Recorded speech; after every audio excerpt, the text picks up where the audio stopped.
আজকে একটি form launch করছি। এটি আমাদের মহিলা এবং শিশু কল্যাণ দপ্তর, যার পূর্ণ মন্ত্রীর মর্যাদা আছেন মাননীয় অগ্নিমিত্রা পাল মহোদয়া, তার দপ্তরের মাধ্যমে এটি নোডাল দপ্তর।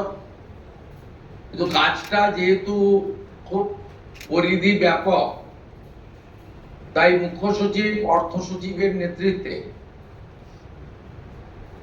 পুরো প্রশাসন অর্থাৎ জেলা শাসক, বিডিও, মিউনিসিপ্যালিটির ক্ষেত্রে সিও এবং কর্পোরেশনের ক্ষেত্রে কমিশনাররাও এতে যুক্ত থাকবেন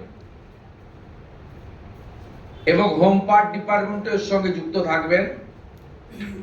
ভোটার তালিকা তৈরি করা সহ আমাদের যারা আধারের কাজ করেন তারাও যুক্ত থাকবেন, অর্থাৎ ওয়েবেল, আইটি সবাই মিলে একটি পরিচ্ছন্ন তালিকা কেবলমাত্র উপযুক্ত যারা প্রাপক তারা পাক, আমরা এটা চাই। যেহেতু প্রসেসটা একদিনে সকলেই ফর্ম ফিল আপ করতে পারবেন না এবং ফর্ম ফিল আপে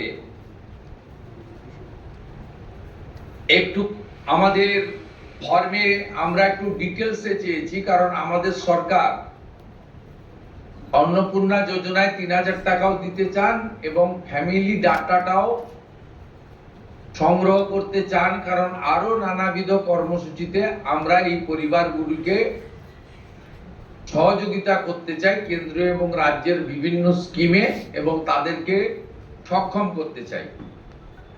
ইতিমধ্যে আয়ুষ্মান ভারতের ক্ষেত্রে আমরা যেমন বলেছি যে আয়ুষ্মান ভারতের রেজিস্ট্রেশন, এনরোলমেন্ট, পোর্টালে নাম নথিভুক্তকরণের প্রক্রিয়া যেমন আমরা শুরু করেছি এবং জুলাই মাসে সম্ভাব্য আমরা কার্ড দিতে পারবো, এবং ৮ তারিখে ভারত সরকারের স্বাস্থ্য দপ্তরের সঙ্গে আমাদের আনুষ্ঠানিক মৌ হয়ে যাবে। ইতিমধ্যে আমরা ভার্চুয়ালি মিটিং করে 976 কোটি টাকা এই বর্ষে আমরা তাদের বরাদ্দ আমরা স্যাংশন পেয়ে গেছি। ঠিক সেক্ষেত্রে আমরা বলেছি যে যতক্ষণ না আয়ুষ্মান ভারতের প্রক্রিয়া কমপ্লিট হচ্ছে, স্বাস্থ্য সাথীর সুযোগ থেকে কেউ বঞ্চিত হবেন না। আয়ুষ্মান ভারতে যেমন যেমন এনরোলমেন্ট করে ফ্যামিলি কার্ড বা ইন্ডিভিজুয়াল কার্ড পাবেন, তারা স্বাস্থ্য সাথী থেকে বেরিয়ে যাবেন।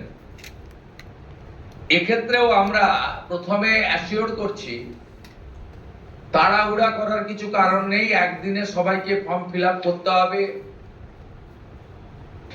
এখন 2,20,00,000 মতো পান, যার মধ্যে ভোটার তালিকা থেকে মৃত, ভুয়া,